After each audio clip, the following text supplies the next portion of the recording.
The stars had grown dim, as though the heavens themselves knew what approached. Great constellations, once bright with the pride of civilizations, now flickered like guttering candles, ready to be blown out by a breath colder than the void. Whole sectors fell silent, their beacon lights fading from imperial charts. Where once there was chatter across the astral relays, prayers, commands, defiance, there now lingered only the quiet pulse of absence. It was as if the galaxy held its breath, unwilling to disturb the silence of something vast moving between the stars. We begin here, in the hush before calamity, when ancient powers stir and mortal empires pretend to stand unshaken. Before the swarm arrived, there were whispers, fragments of half-believed tales, systems gone dark, fleets lost without distress, signals, planets where not even ruins remained. Nothing of flesh or stone, of memory or legacy, only the raw scar of a world erased. What kind of foe leaves not even the dignity of corpses, but instead devours all until there is nothing to mourn? And to you, listener, before the tale deepens, know this: we truly love and care for you, for even in the recounting of horror, you are not alone in the dark. Before we begin the story, tell us, where in the world are you watching from, and what time is it there? Now let's get started. The galaxy is ancient, older than any one species dares to admit. Civilizations rise and fall like sparks cast from a dying flame, their triumphs brief against the measureless abyss of time. Yet even those who had endured for millennia, those who claimed immortality through metal, through genecraft, through the warp's poisonous gifts, would find themselves undone when faced with hunger without end. For immortality is meaningless when the universe itself is being stripped bare. The Tyranids are not conquerors. They do not wage war in pursuit of territory or ideology. They are hunger incarnate, blind and ceaseless, older than the dreams of humanity, drawn by the scent of life across the void. At first, the signs were subtle. Migratory paths of stellar fauna altered, void whales fleeing in silent migration toward the galactic core. Astropaths screamed of shadows vast and oppressive, their minds drowned in tides of psychic static. Ships sent to investigate disappeared into the dark, leaving only fragments of data logs, reports of skies blackened by wings, oceans boiling with life stripped from them, cities silenced in a single day. And then came the silence. Silence deeper than any battlefield's aftermath. Silence where nothing remained to remember. In the high halls of the Imperium, suspicion sparked like embers. Some whispered that it was the return of the enslavers, others that the Necrons had loosed some ancient curse. There were those who believed it a punishment from the God Emperor himself, a judgment upon a faithless age. None wished to believe in something new, something unknown, something that could not be reasoned with or halted by creed. Denial held them while the shadow moved closer, stretching wider with every passing season of the stars. And there, among councils and courts, among the rivalries of inquisitors, admirals, and planetary lords, lay the first seeds of tragedy. For the galaxy had always been defined by betrayal as much as by loyalty. Leaders of endless lifespan, who had seen wars without number, still clutched at their own survival. Each empire, each faction, dreamed that perhaps the threat would fall upon another first. That delay, that quiet selfishness, would become the wound that bled worlds dry. Imagine now the perspective of the endless swarm, a mind so vast that no individual thought existed, only the ceaseless drive of the collective. Every drone, every claw, every wing, every tendril was not its own creature, but the extension of a greater will. The hive mind pressed against the galaxy, like the tide against a cliff, unrelenting, inevitable. It had crossed gulfs of dark between galaxies, leaving behind the corpses of others consumed. To it, the stars of the Milky Way were not wonders or thrones. They were harvest fields waiting to be reaped. And against this, what is the worth of immortality? What use is the cold endurance of a Necron dynasty, the psychic flame of an Eldar seer, the gene-forged might of a Primarch's legacy, when every atom of their being is nothing more than fuel to the swarm? Time itself becomes a mockery. To live 1,000 years, only to be devoured in a moment, your legacy turned into the chitin of another creature, your brilliance absorbed into a synaptic chain. The swarm does not kill, it consumes. On the edge of the eastern fringe, the first harbingers came. Not fleets, not banners, but silence. Listening stations failed to report. Merchant vessels vanished.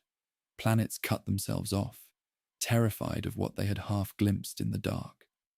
On Tyran, a garden world once proud with oceans of blue and fields of golden harvest, the sky fell dark. Witnesses spoke of the horizon moving like a wall of storm, of shapes blotting out suns. They described wings stretching from cloud to cloud, bodies falling like meteors, oceans boiling as if set alight from below. And then their voices ceased. The Imperium's response was slow, for bureaucracy is a lumbering beast. But there were those who sensed the weight of what was coming. Inquisitors whispered of extinction. Some planetary governors prayed not for salvation, but for a swift death. And in the shadows of these halls, some began to scheme, not for victory, but for survival.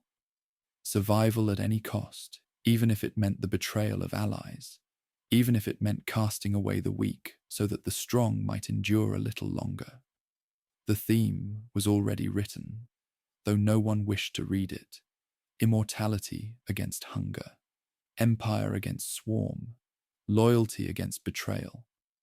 The void had chosen its contest, and every empire, human and alien alike, would soon be dragged into it. And above them all, the swarm moved, silent, patient, tireless. For even now, in the depth of this silence, the Hive fleets drew nearer. Their bioships, living mountains of flesh and bone, spines like cathedral towers, wings like void shadows, slid between the stars unseen. Planets dreamed themselves safe beneath their suns, but the suns themselves dimmed as the fleets advanced. The swarm had not yet been named, not yet been truly understood. To the Imperium, they were fragments, ghosts, scattered reports. To the stars, they were extinction wrapped in silence. The galaxy breathed in, waiting for the scream. And at the very edge of that breath, the first signs appeared. Stars flickering, not from distance, but from the shadow of vast shapes sliding across them. Astropaths crying out in madness as a single will pressed against theirs, a will too vast to comprehend. Birds in planetary skies falling silent, animals fleeing long before the first spore reached atmosphere. A silence that was not peace, but prelude. The swarm had come. The first whispers came not as thunder, but as silence.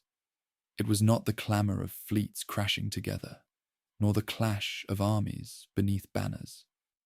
It was the absence of response, the fading of voices once familiar across the void. Explorers who had mapped trade routes for decades sent their final transmissions, stars blinking out as if swallowed whole, charted systems suddenly vanishing from the star maps of the Adeptus Administratum. There were no distress calls, no declarations of resistance. It was as though entire worlds had simply ceased to be. The earliest witnesses were scouts, voidfarers, and outliers, those who lived at the edges of the Imperium's reach. Their reports, carried through battered voxcasters and fragmented astropathic screams, spoke of skies covered in wings, of oceans stripped of life in hours, of bones liquefying into nutrient pools for alien forms to rise from. Few believed them. In the great chambers of imperial power, stories brought by merchants and outcasts were easily dismissed. After all, what were the words of star wanderers compared to the decrees of governors and admirals? Fear was an inconvenience, and denial was easier. And yet, some listened. Admirals hardened by centuries of void warfare felt the hair at the back of their neck rise at the pattern of vanishing worlds. Inquisitors, trained to see heresy in whispers, recognized a new pattern of doom. Planetary rulers, cloaked in their ceremonial robes, heard the panic in their subjects' prayers. Fear, ambition, denial. Each emotion shaped the response to the coming tide. In a shadowed chamber aboard the battleship Indomitable Will, Admiral Sarvan leaned over the hololithic projection of the eastern fringe. Dozens of systems flickered red. His officers whispered of poor maintenance, of astropathic failure. But Sarvan knew better. He had fought orcs, Eldar raiders, even the endless tides of chaos, and none of them devoured silence in this way. He clenched his fists and ordered preparations for defense, though he could not name the enemy. "Something vast moves here," he muttered, his voice drowned in the hum of the ship's reactors. Elsewhere, Inquisitor Mydra pored over fragmented reports. Her chambers were littered with parchments, stained by wax-dripped candles. Her mind, sharpened by a lifetime of hunting truth through webs of lies, recognized the flavor of fear within the messages. Not fear of rebellion, nor fear of the warp. This was the fear of being erased, of being forgotten. She sent her warnings to Terra, knowing most would dismiss them. Yet she continued, because denial is the favored shield of the Imperium until it breaks. On the garden world of Hellenis, Governor Roran addressed his nobles. His voice thundered through the marble halls, echoing beneath frescoes of ancient triumphs. "There is no threat here," he declared. "These rumors of darkening stars are fabrications, lies to unsettle the faithful." Yet his eyes betrayed him, flickering to the shadows at the edges of the chamber. When the gathering was dismissed, he returned alone to his study and whispered to his advisors about escape routes, hidden ships, and what wealth might be carried if abandonment became necessary. Through these fractured responses, the truth of the Imperium revealed itself. It was a colossus of fractured loyalties, a giant with splintered bones. Admirals prepared, inquisitors hunted, governors denied, and each acted in isolation. The galaxy is ancient, but it has never learned unity. Empires grow strong through conquest, but hollow through pride.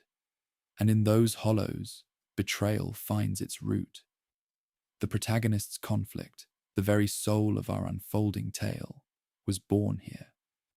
It was not embodied in a single man or woman, but in the struggle of an empire forced to choose between survival and loyalty. Should they unite and stand together against the unknown, risking everything for the whole? Or should each carve their own path to endure a little longer, even if it meant casting others into the swarm's maw? Already, betrayal simmered beneath the surface. Rumors spread faster than fleets. In the void markets of the fringe, merchants told of a world consumed in a single night. On the mining colonies of Velos, survivors described the ground itself trembling as if the planet had a heartbeat no longer its own. Amagos biologis, before disappearing into silence, whispered of creatures that adapted faster than fire, faster than thought. None of these tales were whole, but together they painted a shadow large enough to blot out hope. Inquisitor Mydra sent her last coded message to the Senatorum Imperialis.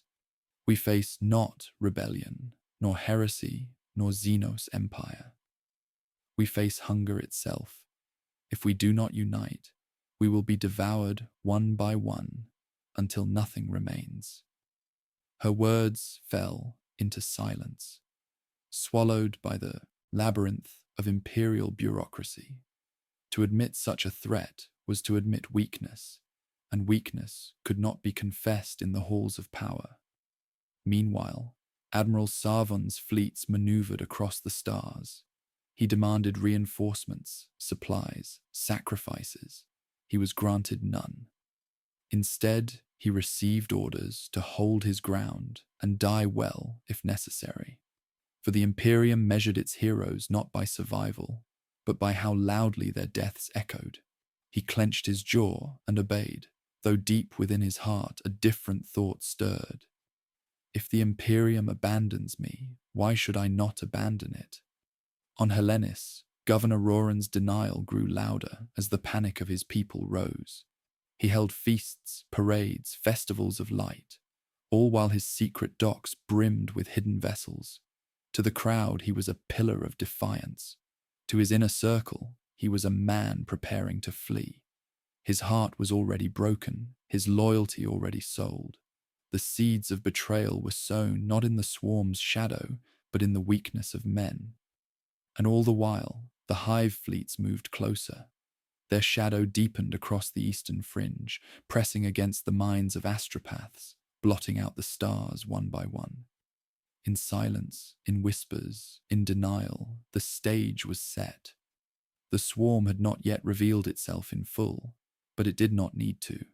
Fear was its herald, betrayal its ally. The galaxy waited, fractured, unready. Admirals prepared to die. Inquisitors whispered of doom. Governors hid their shame beneath robes of ceremony.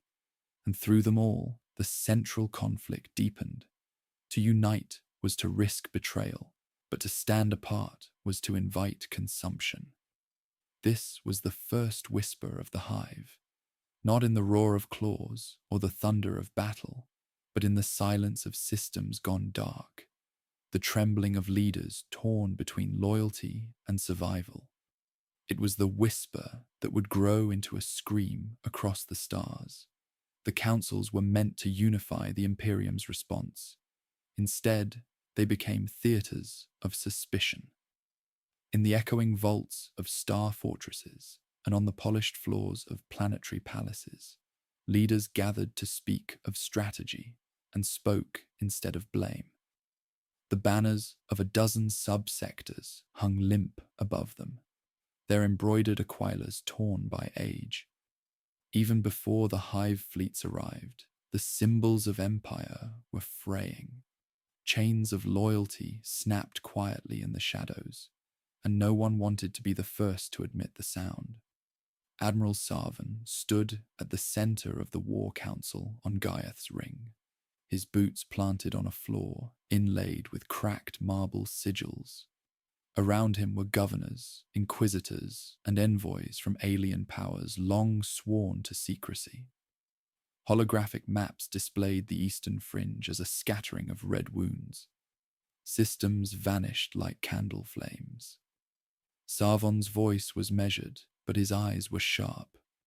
"We must act now," he said. "Sacrifice outlying worlds to buy time. Fortify the bastions. Concentrate our fleets." His words fell like stones into a still pond. A governor from Helmar recoiled. "You would abandon millions," she spat. "They are citizens of the Imperium. They are our children." Her robes glimmered with golden thread, but her hands trembled. Inquisitor Maedra's gaze was colder. "They are already lost if the Hive reaches them. Better to burn the grain than let the swarm feed. We must be cruel now to survive later." She let the words hang, knowing how easily cruelty could be misnamed necessity. The debate spiraled. Voices rose, fell, and rose again. Each speaker cloaked self-interest in the language of duty. Should Hellenis be sacrificed to protect Velos? Should the star forts be abandoned to concentrate ships around Segmentum Solar? Even the Eldar envoy, pale as carved bone, spoke of acceptable loss, with an air of weary detachment. Centuries of wisdom had not freed any of them from pride, nor from the old reflex of self-preservation. Outside the council chambers, the sky darkened with a storm, driven by the planet's unnatural tides. Lightning forked across the heavens, casting broken aquilers into stark relief against the walls. Chains of ceremonial iron, hung as decoration, clinked as if unseen hands tugged them loose. It was as though the world itself mirrored the debate within. Storming skies, symbols collapsing, chains snapping in the dark. Sarvon's jaw tightened. He had fought in countless void wars, but he had never faced an enemy that made him doubt his own soul. The strategy he proposed was sound, mathematically, tactically.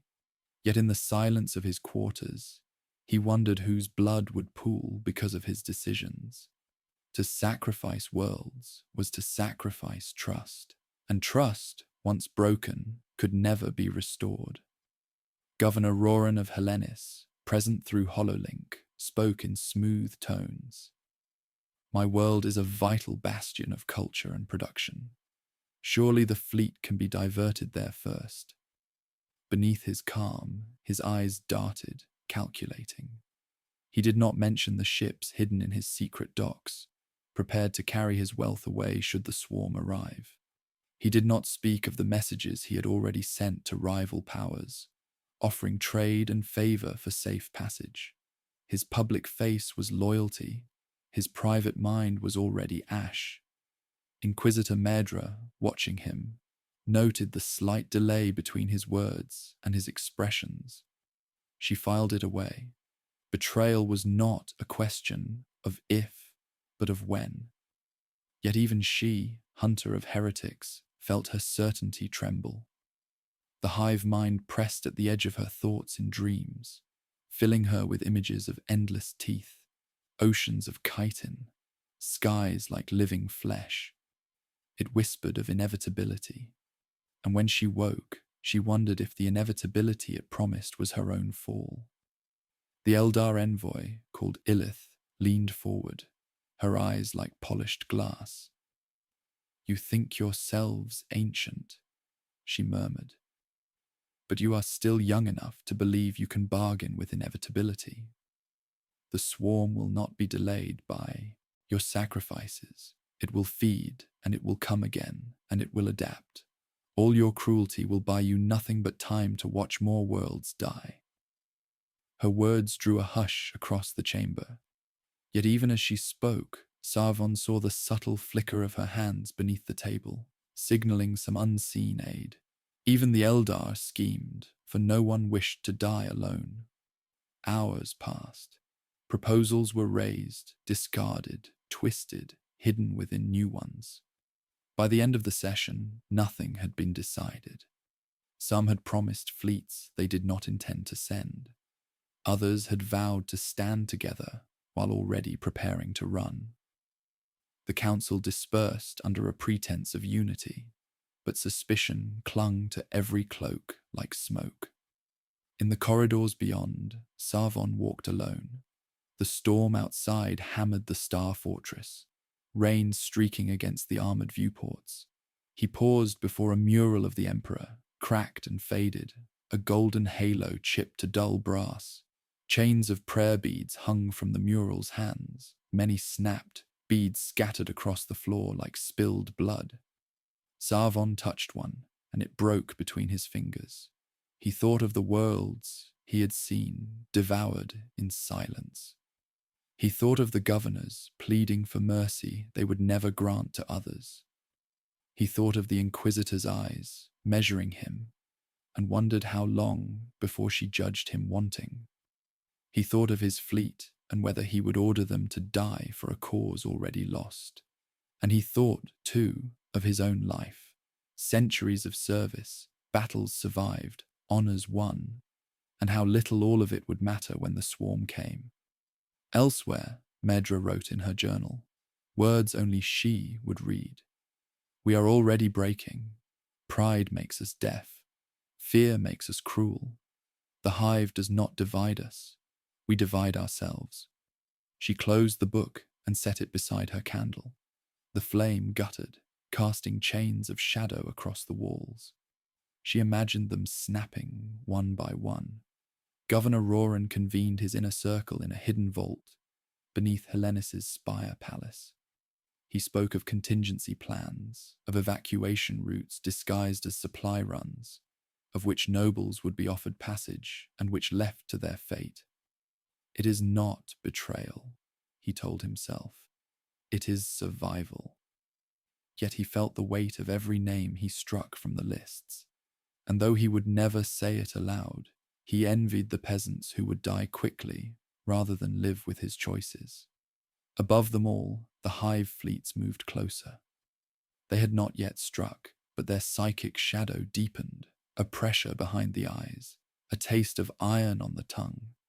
Even worlds untouched began to see their skies darken, storms rising without cause. The universe itself seemed to echo with snapping chains, with the slow breaking of an empire's spine. The councils had been called to unite the Imperium. Instead, they had shattered it further. Every debate left new cracks. Every promise left new doubts. Trust had proven brittle, alliances thin, and as the leaders dispersed back to their worlds, fleets, and secret vaults, each carried with them the same unspoken question. When the swarm comes, who will they sacrifice first, others or themselves? This was the state of the galaxy on the eve of the first great devourings, empires bickering, leaders blinded by pride, the slow burn of suspicion rising like a storm, symbols of collapse already present in every hall and every sky, broken Aquilus, storming skies, chains snapping in the dark. The Hive fleets needed no herald. The Imperium was already devouring itself. The first world to fall was chosen not by strategy, but by chance. Tyranid was a verdant jewel of the eastern fringe, oceans blue as stained glass, fields golden with harvest, its cities rising like white spires against gentle skies. For centuries, it had been a waypoint for merchants, a resting place for pilgrims, a proud symbol of imperial reach. On the day the Hive arrived, its people woke to birdsong as they always had. By nightfall, the skies were black. It began with a shadow crossing the sun. At first, the farmers thought it an eclipse. Then the sky itself moved, wings layered upon wings, vast living sails blotting out the light. Astropaths screamed and fell silent. Vox relays hissed and died. In orbit, the picket ships reported bioships the size of cathedrals, pulsing with internal light, spines unfolding like the teeth of a predator. Tyranid's defense grid fired in reflex, lances stabbing at the void, but each impact only birthed clouds of spores and shrieking organisms that fell like rain toward the planet below. Admiral Sarvon watched from the bridge of the indomitable Will, its shields glimmering under the first wave of alien organisms. Through the viewing ports he saw the impossible, not ships, but creatures, not weapons, but limbs. Pods slammed into the planet's surface, disgorging rivers of chitin and claw. Oceans turned black with swarms. Forests dissolved into nutrient sludge as feeder tendrils sprouted from the ground. The Hive did not conquer. It consumed.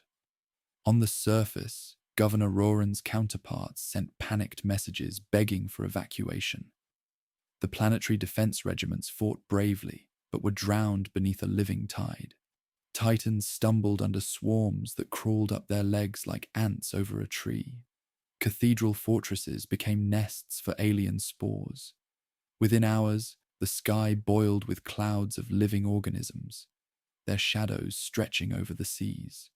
From orbit, Sarvon issued orders to coordinate fire. But as the Hive adapted, its creatures altered mid-battle. Beams that had burned through them moments before now scattered harmlessly. Missiles found their targets intercepted by winged beasts that sacrificed themselves without hesitation. Zarvon felt the shape of futility settle over him like a shroud. His centuries of experience, his honors, and scars meant nothing here. The swarm learned faster than any strategy he could invent. He looked at the data slates showing the planet's surface. Blue oceans turned to grey foam, forests liquefied into nutrient pools, cities melted beneath a crawling carpet of flesh. He thought of the medals pinned to his chest, of the parades and the oaths sworn. He thought of immortality, of the hundreds of years he had endured, and for the first time he wondered if living so long had been a curse. To survive centuries only to witness this, an endless cycle of feeding that would outlast all memory. At his side, Inquisitor Maedra whispered, "You see it now." Her face was pale, her eyes reflecting the writhing planet below. "This is not war. This is harvest. We are not combatants. We are prey." She clutched the rosary at her belt until the beads cracked in her hands. On the far flank of the defense line, Commander Elrek, an ambitious officer with a reputation for brilliance, faced a choice. His fleet was the outer screen, tasked with holding the Hive back long enough for evacuation ships to launch. But as the swarm's bioships turned toward him, he saw his vessels dying one by one, their void shields overwhelmed by claws and acid. He thought of his career, his family hidden on another world, the promises he had made to himself. With a single order, he broke formation and fell back, abandoning the Allied ships at his side. His retreat left a gap the size of a continent in the defense screen. Into that gap poured the swarm. Zarvon's comms erupted with panicked calls. Ships screamed for support as they were engulfed. "Elrek, hold your line," Zarvon barked, but the channel returned only static. He watched helplessly as entire squadrons were shredded. The betrayal was not shouted, not announced. It was simply a retreat, a turning away at the moment of greatest need. On the planet's surface, the last strongholds fell. The oceans boiled with feeder tendrils, dragging everything living into the depths. Towers toppled as roots of alien flesh burst through their foundations. The skies darkened with clouds of spore creatures, blotting out even the memory of sunlight. Within a single day, Tyranid ceased to be a world and became a wound in the galaxy's map. In orbit, Zarvon stood silent. His crew looked to him for orders, but there were none to give. Even victory could not be defined in this context. There was only survival or devouring. He thought again of immortality, the pride of the Imperium, the endurance of its servants, and it felt hollow, like a title carved on a tombstone that had already cracked. Maedra touched his arm, not in comfort, but in warning. "Remember this," she said. "Remember who broke the line. Betrayal breeds faster than the swarm. If we cannot trust ourselves, the Hive need only watch us collapse." Her words felt heavier than the void. Zarvon gave the order to withdraw, not as a commander, but as a man conceding to inevitability. The remaining ships turned from Tyranid's orbit, their engines burning a retreat path. Below them, the planet writhed. Oceans vanished, stripped to bedrock. Forests became grey sludge. Even the bones of the cities dissolved. In hours, nothing remained of the world's life but a glistening plain of chitin, feeding pools, and alien structures pulsing with stolen biomass. As the fleet fled, Zarvon stared at the dimming star of Tyranid shrinking behind them. He felt a hollowness spread through him, deeper than fear. He had survived countless wars, believing that survival meant victory. Now he understood survival was only a postponement. The swarm did not leave ruins. It left nothing. in that nothing, immortality, was meaningless. Legacy was meaningless. All that remained was hunger. Within the holds of his ship, refugees huddled in silence. Among them were soldiers who had abandoned their posts, officers who had lied to escape, children who would never know the world they were born on. Sarvon walked among them unseen, his uniform hidden beneath a plain cloak. He heard their whispers of betrayal, of horror, of despair, and he wondered how many of them would still believe in the Imperium after this day. Behind them, the Hive fleets turned their attention elsewhere. Tyranid had been a test, and the test had ended. In the Hive mine, there was no triumph, no pause, only the next scent of life, the next harvest field. The first world devoured was only the beginning. In the wake of Tyranid's consumption, the galaxy's leaders moved as predators do when wounded, silent, watching one another, seeking advantage even in despair. Officially, the councils proclaimed unity. Unofficially, emissaries slipped through hidden warp routes, bearing sealed offers and whispered promises. Forbidden technologies, heretical sciences, desperate measures, all were on the table now. Loyalty bent beneath the weight of survival. Admiral Sarvon received his first overture days after the retreat. It arrived encoded, unsigned, routed through a dozen astropathic relays to disguise its origin.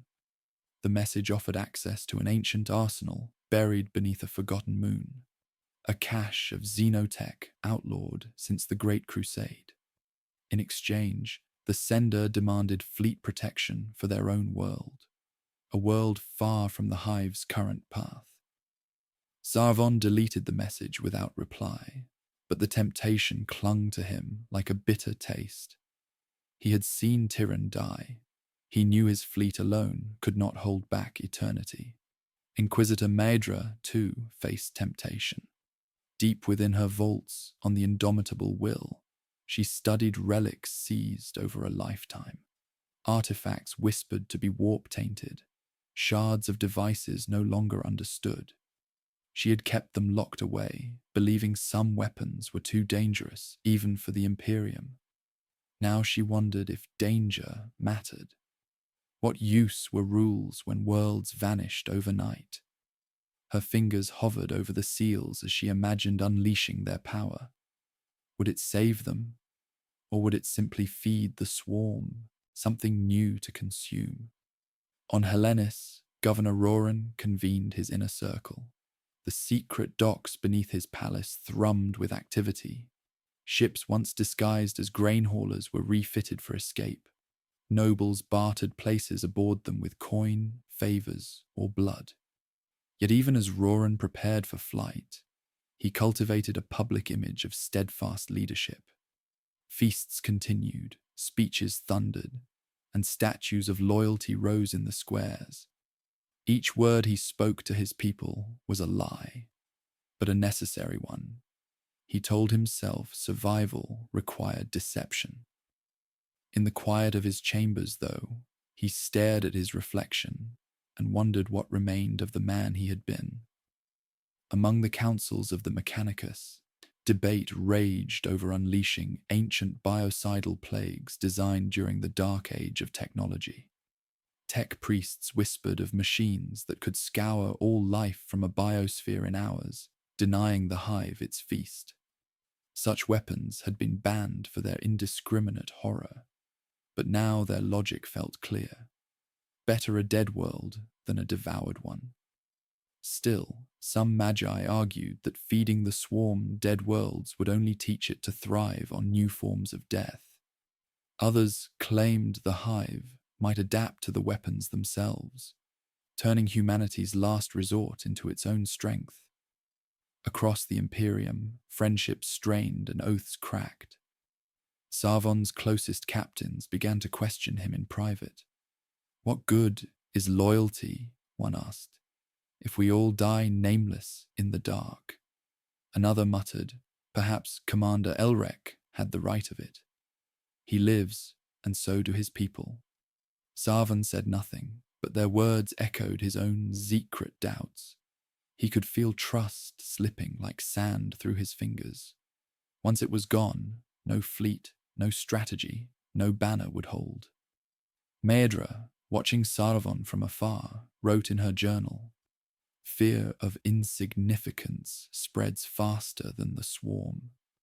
Each leader wonders if history will remember them, if any monument will outlast the hunger. They do not see that history itself is being eaten." She closed the book and stared at the sealed relics. The temptation had grown stronger. Roran, meanwhile, received his own proposition from a rogue navigator house offering secret warp corridors in exchange for his loyalty. The price was high: supply lines, soldiers, perhaps even the betrayal of neighboring systems. He paced his chamber, weighing the cost. If he refused, Hellenis might be next. If he agreed, he would doom others. The logic of survival had become a labyrinth with no exit. Above them all, the Hive fleets moved closer. Not quickly, but inevitably. The shadow of their psychic presence deepened. Astropaths who tried to trace them went blind or mad. In dreams, leaders across the Imperium saw the same visions. Oceans boiling, skies darkening, their own faces dissolving into a sea of teeth. They woke with their hearts pounding, uncertain which thoughts were their own. Sarvan stood in his cabin, staring at the stars. He remembered every war he had fought, every oath he had sworn. Once he had believed in immortality, not for himself, but for the Imperium, an empire too vast to fall. Now he saw its fragility. "How can any leader stand," he whispered, "against a force that knows no fear, no rest, no end?" The words dissolved into the hum of the ship. Maedra entered without announcement. "You are thinking of the offer," she said. Sarvan did not ask how she knew. She laid a data slate on his desk. "I have had my own offers. Forbidden weapons, desperate allies. We could take them. We could strike first." Her eyes burned with a mix of conviction and dread. "But every bargain we make cuts another thread. Soon there will be nothing left but knots and knives." Sarvan looked at her and saw his own exhaustion mirrored. "We are already making bargains," he said. "Every decision is a bargain between death now or death later." He reached for the slate, then let his hand fall. "And every bargain leaves us smaller." On Hellenis, Roran finalized his secret pact. He justified it as necessity, telling himself he would use the hidden warp corridors to save as many as possible. But in his heart he knew the truth. He had traded the lives of strangers for a chance to save his own. When he sealed the agreement, the candles in his chamber guttered, casting chains of shadow across the walls like bars. He felt, for a moment, like a prisoner of his own survival. Across the galaxy, similar bargains unfolded. Rogue traders offered xeno-alliances in exchange for protection. Tech priests whispered of viral weapons in the dark. Even some space marine chapters, bound by ancient honor, considered retreating to fortress monasteries rather than bleed themselves dry defending worlds already doomed. Each pact was a crack in the dam.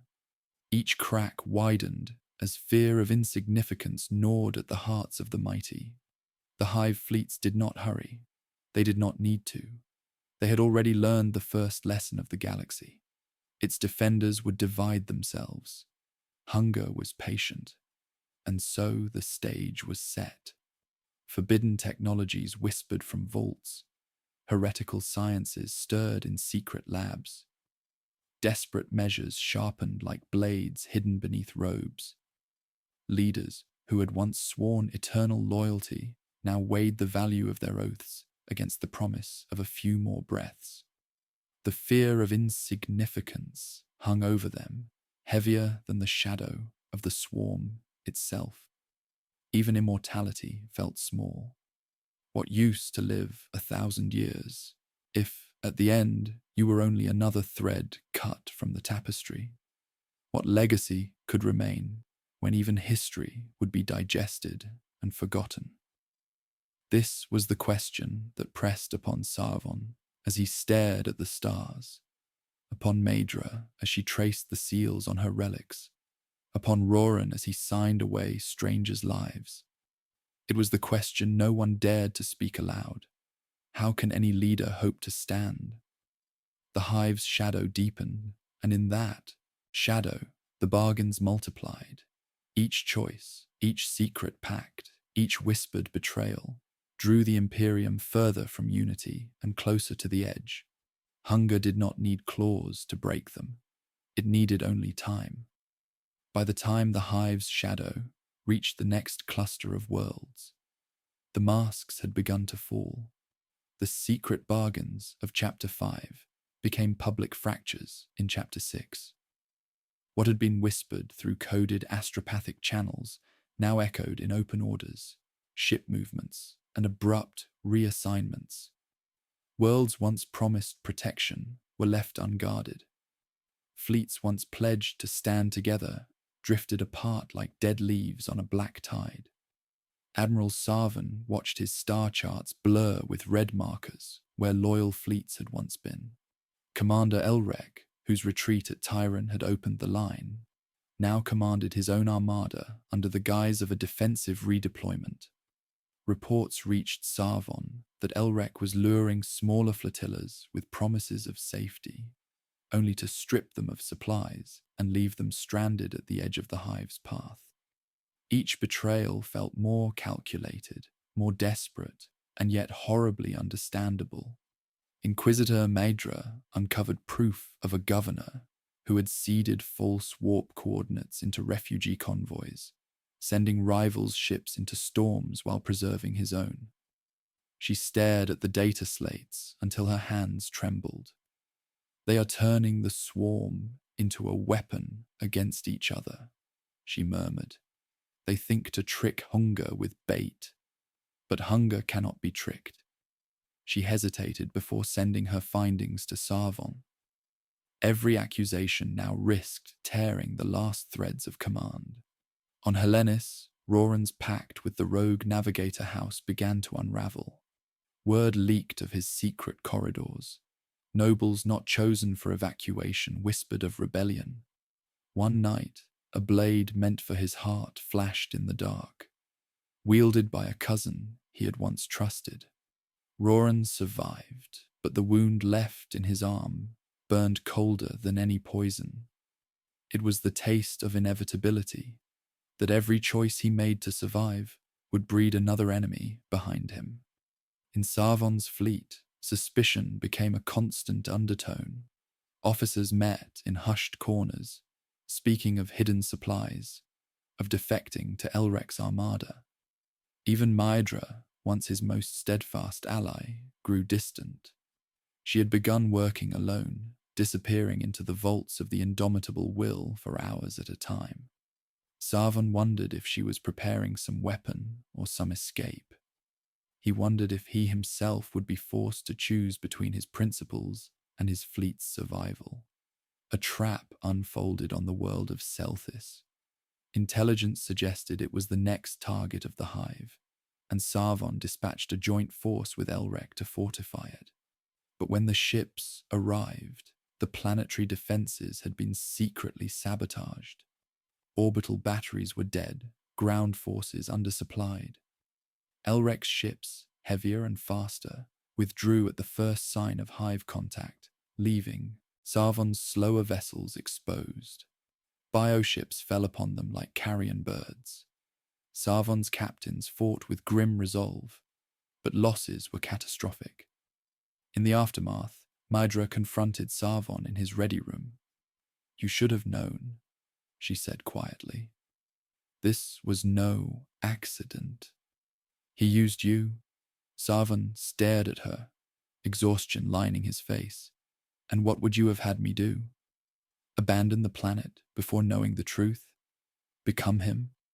Maedra did not answer. He rose from his chair and slammed his palm against the star map. "Every betrayal is earned," he said. "We taught them this. The Imperium taught them this. Centuries of cruelty disguised as necessity. Now they use the lesson against each other." He turned to the viewport, where Celthis burned below, its skies blackening with the Hive's descent.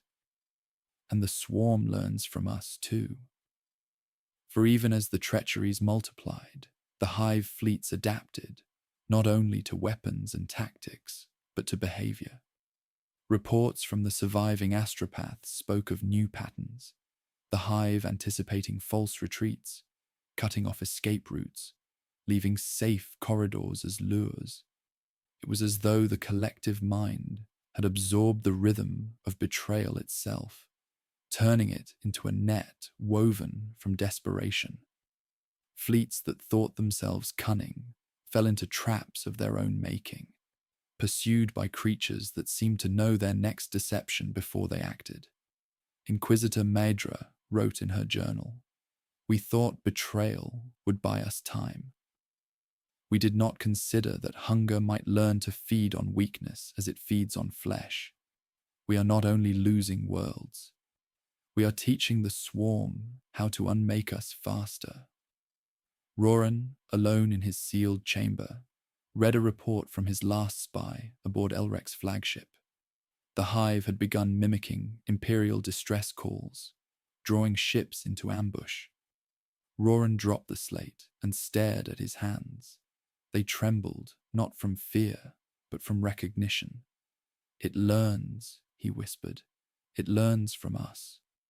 For the first time, he wondered if his escape corridors would save him, or deliver him straight into the swarm's maw. Sarvon walked the decks of the indomitable Will, hearing the murmurs of his crew. He felt the weight of every death on Celthis, every promise broken, every ally lost. He had always believed in holding to principle, even when others faltered. But now principle felt like a fragile hull in a sea of teeth. He paused at a viewport, watching the faint glow of Celtis's atmosphere burning away. "Do I stand firm," he asked himself, "or do I join them?" The silence gave no answer. Maedra appeared beside him, her expression unreadable. "If you hold to principle, you will die," she said. "If you join them, you will live a little longer. Perhaps long enough to make a difference. Or perhaps just long enough to become them." Her voice was soft, but it cut deeper than any blade. Below them, Celthis became another Tyran. Skies darkening, oceans boiling, biomass stripped to silence. But this time, the Hive moved differently, faster, as if tasting the flavor of betrayal and finding it sweet. It struck where defenses were weakest, where loyalties had frayed. It bypassed strongholds only to devour their supply lines. It seeded false signals into Imperial channels. Hunger was no longer just a swarm. It was a mind learning to use human weakness as a weapon. As the last transports fled Celthis, Sarvon watched their contrails vanish into the void. He knew some would not reach safety. He knew Elrec would claim another necessary redeployment. He knew the Imperium's faith in unity had cracked beyond repair. He closed his eyes and saw not battles, but choices. Every betrayal, every survival bought with another's blood. He opened them again and whispered, "It feeds on weakness as much as flesh." The words hung in the air between him and Maedra, like a verdict. For the first time, she did not correct him, did not offer a plan. She only nodded, as though acknowledging a truth too vast to deny. The Hive had learned. The first true wars of fire began as pinpricks across the stars, isolated engagements that soon became infernos. Where the Hive fleets advanced, orbital void ships rained lances of light into the dark, and the dark answered with claws and living shells. Yet every clash felt futile. Victories, when they came, were fleeting. Fleets burned themselves dry, only to see the swarm return, adapted, hungrier, unbroken. The sky above each embattled world grew heavy with smoke and living debris, storms of flame streaking across the void. And after each battle came a silence thicker than any fog, a silence that weighed upon hearts more than the fire itself. Admiral Sarvan commanded from the bridge of the indomitable will, as 1,000 ships opened fire around him. The tactical display bloomed with impacts, bioships rupturing under torpedo salvos, feeder tendrils scorched from planetary crusts. For a moment, it looked like triumph, like the kind of victory he had once believed possible. But as the smoke cleared, new shapes emerged from the Hive's darkness. Evolved forms, armored beasts that shrugged off what had killed their kin hours before. Sarvan's stomach turned cold. Every victory feeds it, he murmured. Every weapon teaches it. Inquisitor Mydra stood at his side, her rosary beads worn thin from constant use. Between whispered prayers, she muttered blasphemies, curses upon the Emperor for leaving them in a galaxy that could birth such horror. She caught herself, bit her tongue, but the words remained like ashes in her mouth.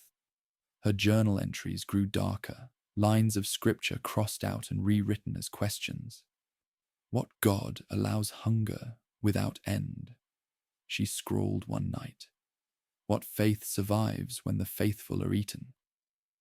On the ground, warriors stared into the void after each engagement. Guardsmen who had survived multiple campaigns sat in silence, their laser guns across their knees, eyes unfocused. Even space marines, forged for war, grew grimly still between battles, their litanies of hatred faltering as they watched endless swarms rising again and again. In the trenches of Uran's Reach, a sergeant carved tally, marks into the wall of a ruined chapel, one for each time they had driven the Tyranids back, one for each time they had returned. The wall had long since run out of space. Storms of fire raged in the skies, but the silence after was heavier. Burnt spore clouds drifted like black snow. The air itself grew thick with chemical ash and pheromones. Soldiers coughed blood and stared upward, waiting for the next wave, knowing it would come. The void above felt like an ocean pressing down, not empty, but full of unseen movement. Sarvan's captains began to doubt him openly. In briefings, questions turned to accusations. Why hold this world instead of retreat? Why commit ships to a battle they could not win? Sarvan answered with strategy. But inside, he felt the same corrosion. Principles he had once spoken with iron certainty now tasted like rust. We are buying time, he told them. But time for what? Maedra felt her own faith slip. In her quarters, she unsealed one of the forbidden relics she had sworn never to touch. It glowed faint green, whispering in a voice she could not understand. She closed it again, shaking, but the memory of its warmth stayed in her palms. Even I am tempted, she confessed to herself. Even I am cracked. On the front lines, betrayal no longer came as hidden deals, but as absence. Units ordered to hold a position simply vanished during the night. Supply ships rerouted by accident arrived days late, by which time their recipients had been devoured.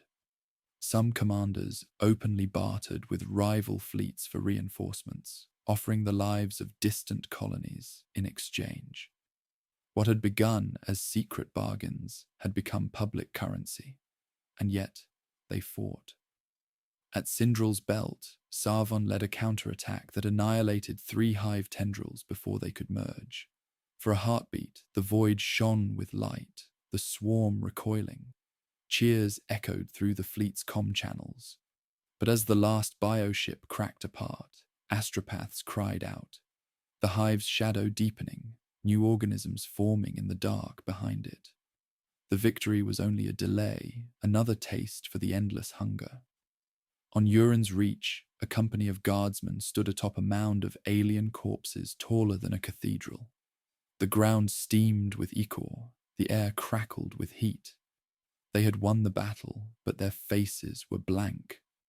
One soldier dropped his laser gun and laughed without sound until he collapsed. Another knelt, scooping alien blood in his hands as though it were water, whispering prayers that made no sense. The silence after the battle pressed down like a second gravity. Sarvon began to dream of the swarm, not battles, but eyes watching him from a distance, faceless yet intimate. In the dreams, it learned his thoughts, mirrored his doubts. He woke with his fists clenched and sweat on his brow. In the corridor outside his cabin, chains of ceremonial banners hung broken, their sigils scorched by stray sparks. He wondered if the ship itself could feel the creeping shadow. Medra too dreamed. She saw the Emperor's statue on Terra, cracked and hollow, filled with chitin. She saw her own reflection in alien eyes.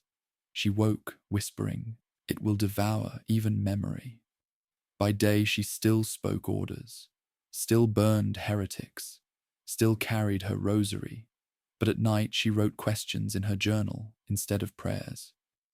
The war filled the void, but the narration lingered on the fractures inside.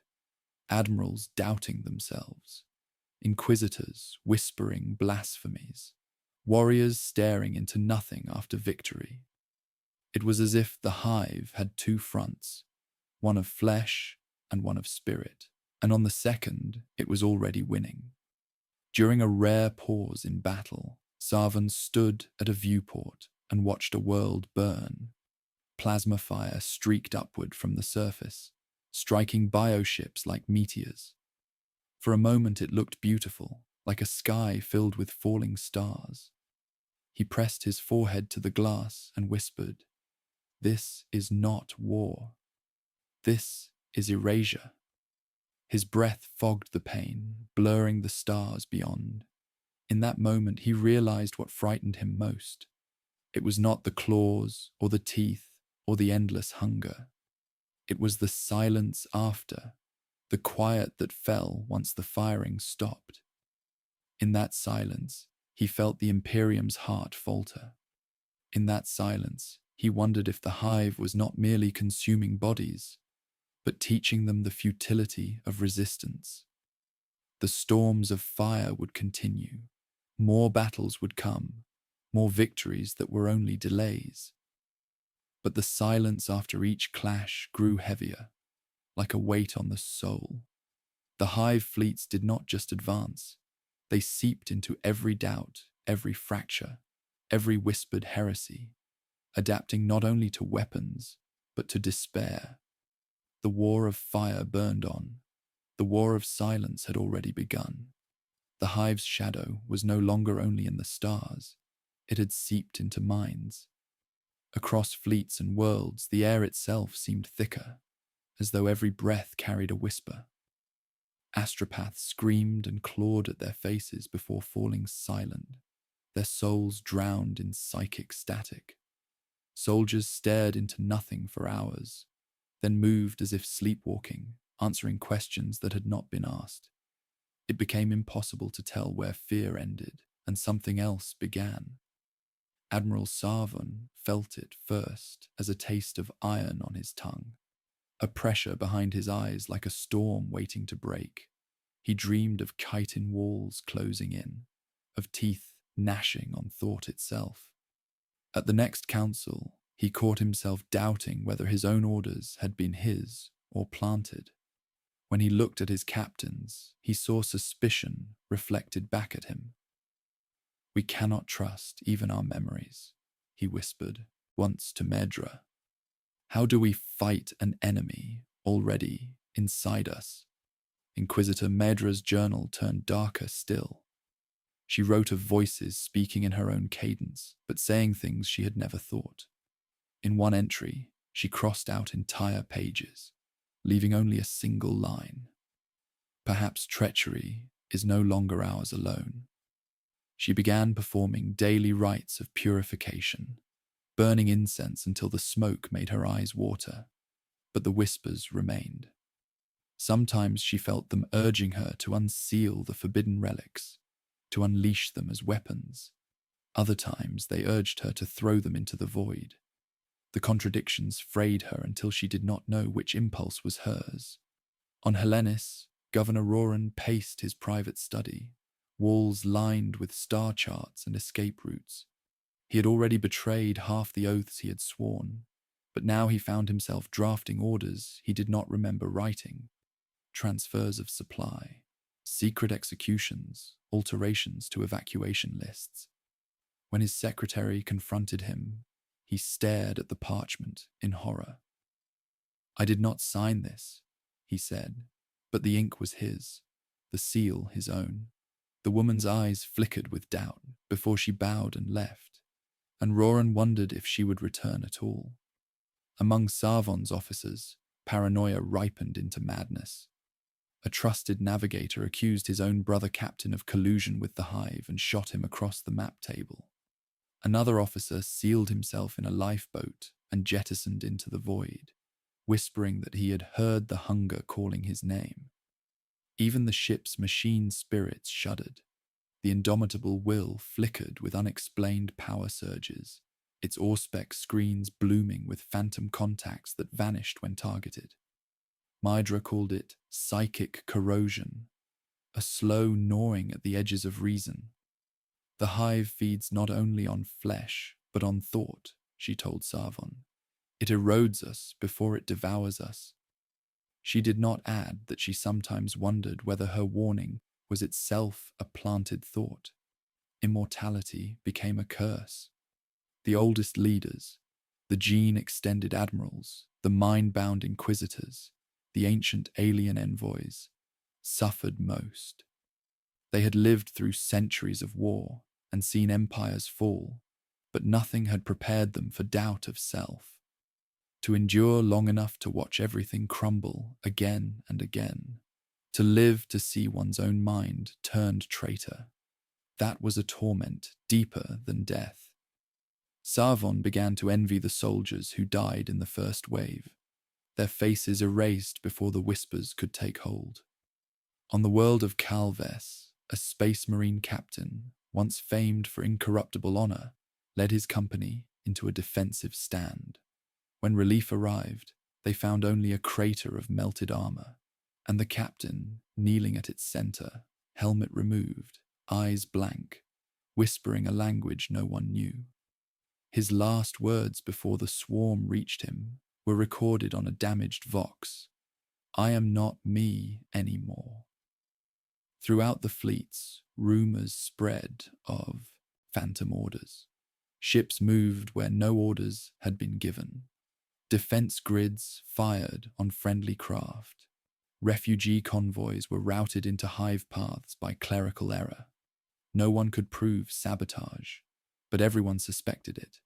Inquisitors began interrogating their own staff, only to realize their questions mirrored the whispers in their dreams.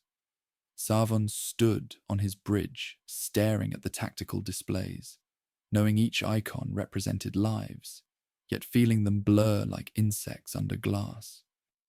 How can any leader stand, he thought, against a force that knows no fear, no rest, no end, and now knows us inside out? The question had no answer, but it echoed like a pulse in his skull. Maedra, at her desk, finally unsealed one of the relics. A faint hum filled the chamber, like distant wings. For an instant the whispers receded.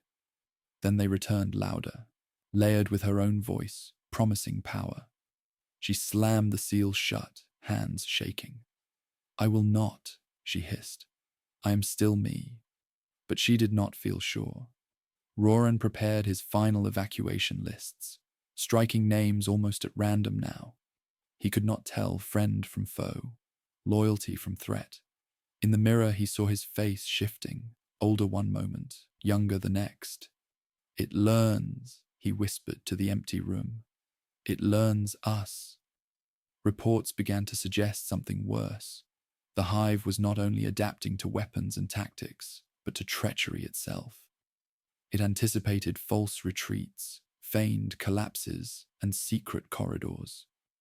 A convoy that had been secretly redirected by a governor's plot arrived to find a Tyranid ambush waiting, as if the Hive had read the betrayal before it occurred.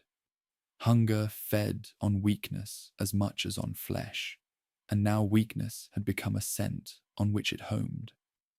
Sarvon called his officers to the command deck. Their faces were pale, their eyes haunted. "We are bleeding ourselves," he told them. "Every betrayal is another spore we plant. Every whisper we listen to becomes a path for it to follow." He wanted to sound strong, but his voice cracked on the last word. Medra stood beside him, silent. She no longer trusted her own thoughts enough to speak. Outside the viewport, the stars seemed closer than before, pressing inward like watchful eyes. In the far distance, a new Hive tendril moved, its bioships shimmering like living cathedrals. Sarvon felt its gaze without eyes, a presence tasting his doubt. "It knows," he thought. "It knows even this." The chapter of treachery had become a chapter of invasion, not just of worlds, but of minds. Immortality was no shield. It was only a longer sentence. Leaders who had lived centuries now wished for the simplicity of death. Soldiers who had once prayed for survival now prayed for clarity, to know which thoughts were their own. The Hive fleets had adapted not only to weapons, but to betrayal, feeding on weakness as much as on flesh. And somewhere in the dark between stars, the swarm waited, silent, patient, knowing the enemy within was already doing its work. Duty had always been Sarvon's anchor. For centuries of service, through void wars and planetary rebellions, he had believed in it as others believed in gods.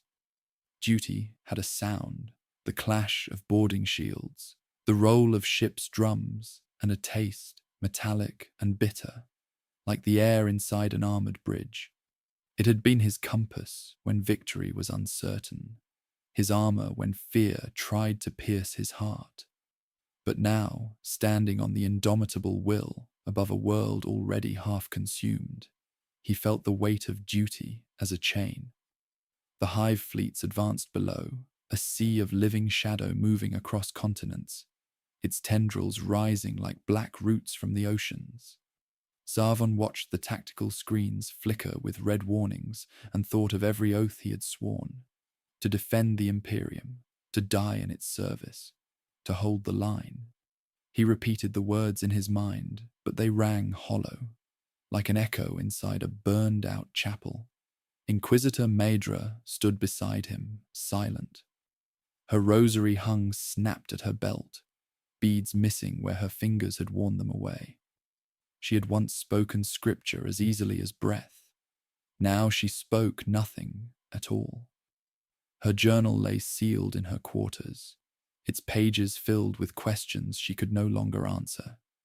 She looked at Sarvon with an unreadable expression, as though wondering which of them would break first. Messages flooded the comnet, pleas from worlds begging for aid, demands from Segmentum Command to hold positions, and a single quiet offer routed through hidden channels, a guaranteed corridor of escape for Sarvon's fleet, if only he would abandon his current post and leave the besieged world below to its fate. He did not delete it. He let it sit on his console like a knife he could not bring himself to pick up. He thought of old victories, battles won at impossible odds, fleets rallied by his voice alone, planets saved from annihilation. He had believed each a link in a chain of honor, stretching back to the Emperor himself. Now he saw them as a different chain, one of habit, expectation, a cycle of rise and fall repeated across millennia. Every world saved another lost, every victory only a delay. The galaxy itself was bound in these cycles, and he was only another link, wearing his pride like a collar. Mydra broke the silence at last. "They will not come," she said softly. "The reinforcements." The promises, they are only words. You know it. Her eyes flicked to the console where the escape offer still blinked. And you are thinking of it. Sarvan did not deny it. I'm tired, he said. Tired of feeding soldiers into a maw that does not remember their names. Tired of chaining myself to duty that leads nowhere.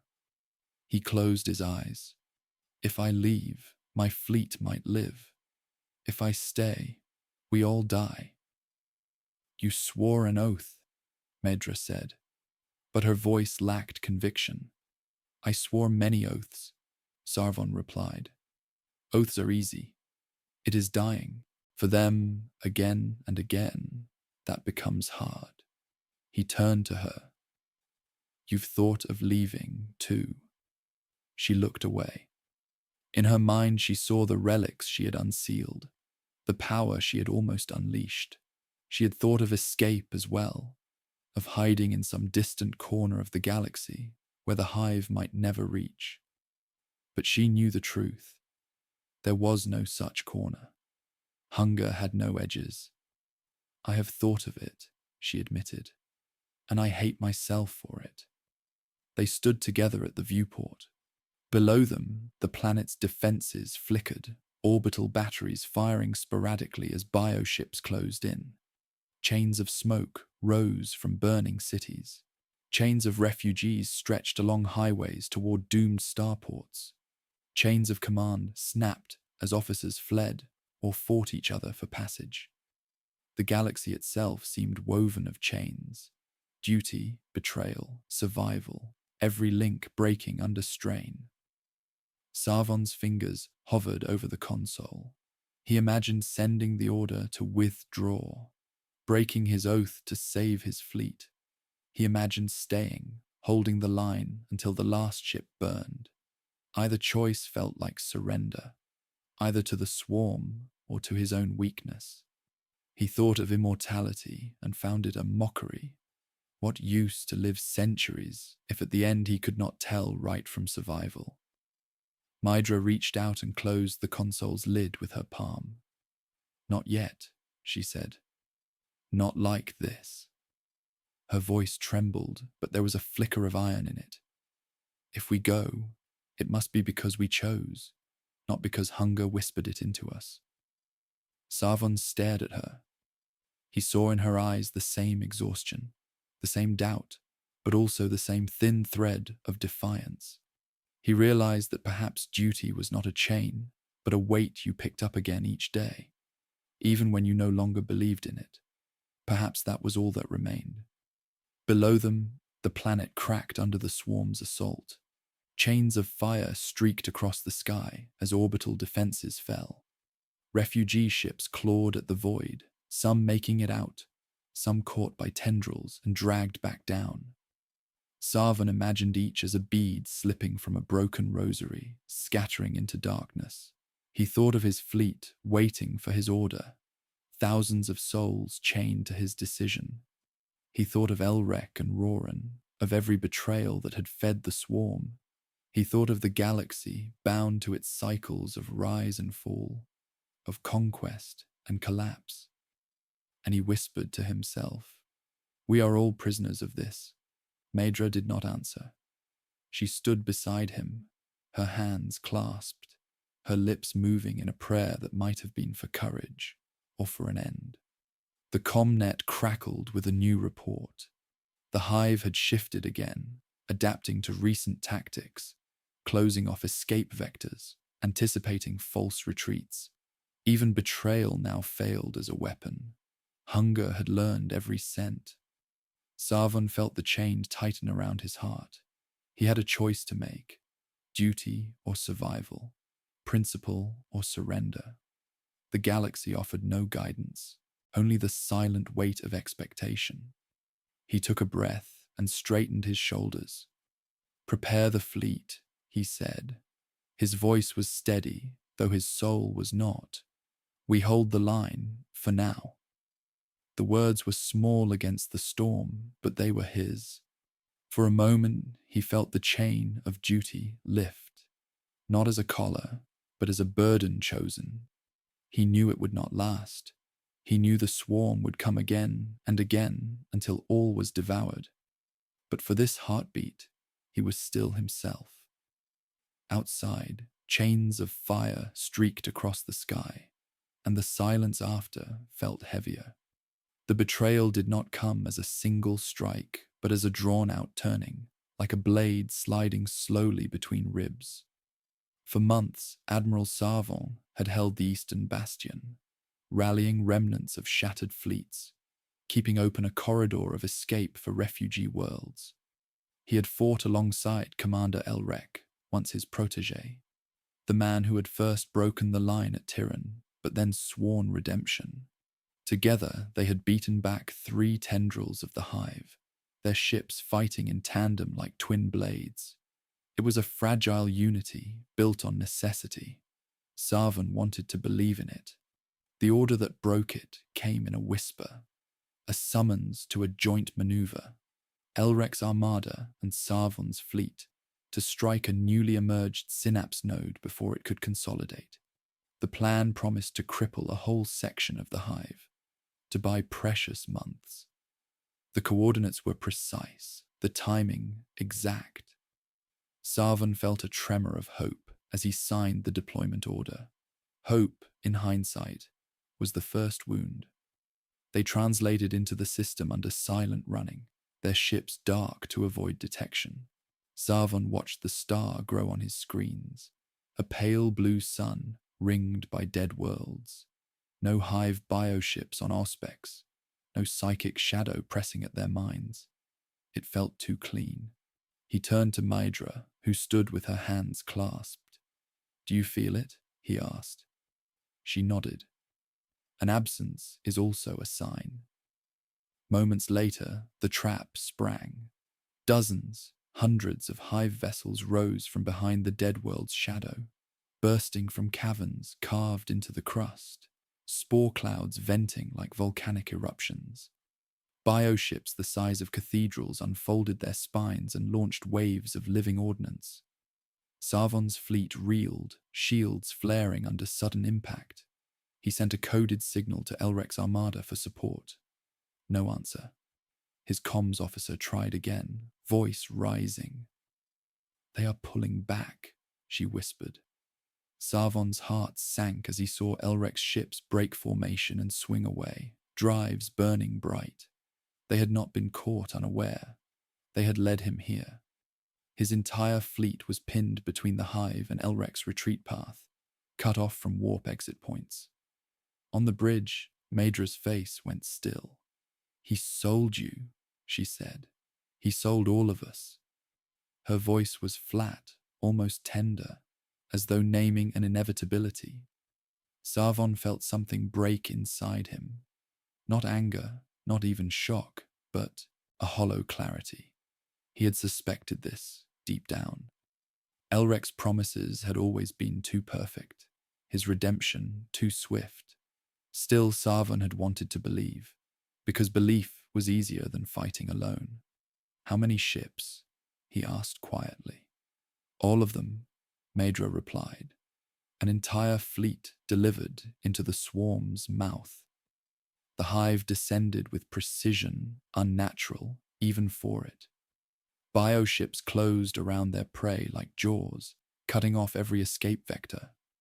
Creatures adapted instantly to the fleet's opening salvo, their armor hardening against known munitions. Boarding organisms slammed into hulls, spilling clawed horrors into corridors.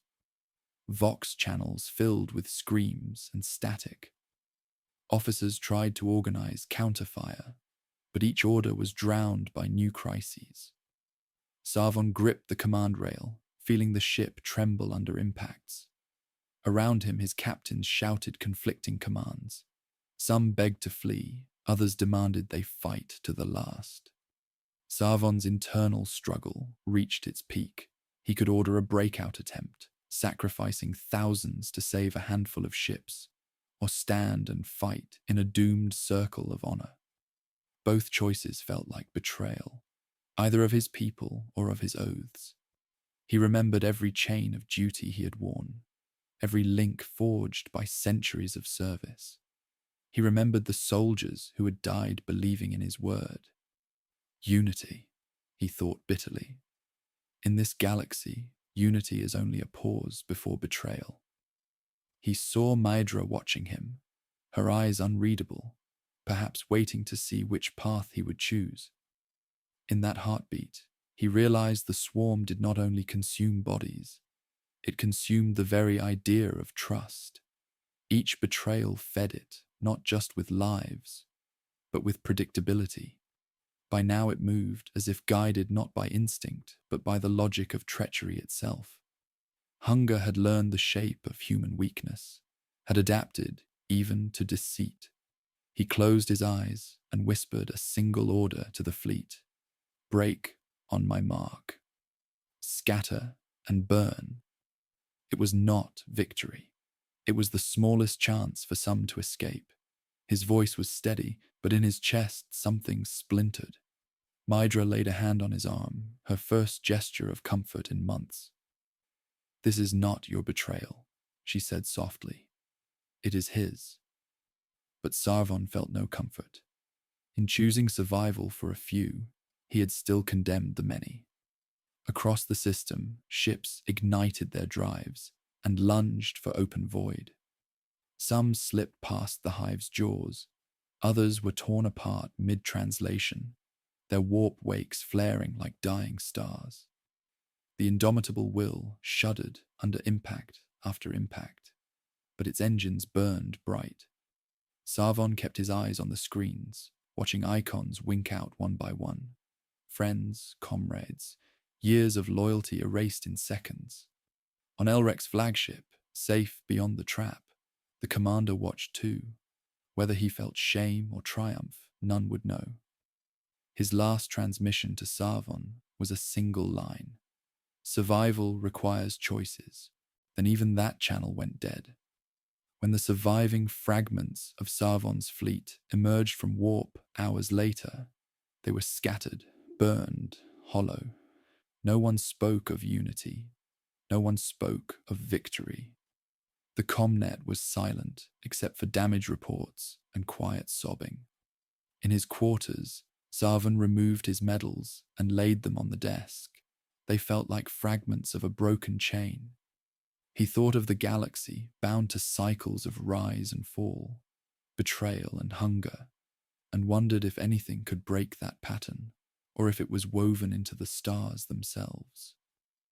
Perhaps the Hive is only the mirror, he said to the empty room. Perhaps we were devouring each other long before it came. Mydra entered without knocking. Her face was pale, her eyes rimmed with exhaustion, but still lit with a small flame. We survived, she said. Did we? Sarvon asked. He looked at the medals, then at his hands. Or did we simply become what we feared? Neither spoke after that. Outside, the stars passed in silence, patient and endless, as if waiting for the next betrayal to feed the swarm. They called it the Sky of Screams long before the sound reached anyone's ears. It began as a color, a bruised violet glow above dying worlds, then became a vibration in the bones, then a chorus without language. Across the eastern fringe, the desperate war raged on, but its noise was swallowed by something deeper. The silence left after whole cities were silenced, after entire cultures vanished as though erased from the ledger of existence. Admiral Sarvon stood at the command dais of the indomitable will, his hands clasped behind his back, eyes fixed on the tactical display. His fleet bled ships with every engagement. At first he had marked each loss personally, whispering the names of captains, the banners of their vessels. Now the icons winked out too quickly to remember. Stars on the map dimmed, turning from green to amber to black. He felt each as a pulse of guilt, but had grown numb to the sting. Inquisitor Maedra watched him from the shadows. She had not written in her journal for days. Words felt useless in the face of what she was seeing. Cities stripped to foundations, oceans boiling under feeder tendrils, skies gone black under endless wings. She had once believed in necessary sacrifices, the cold arithmetic of survival.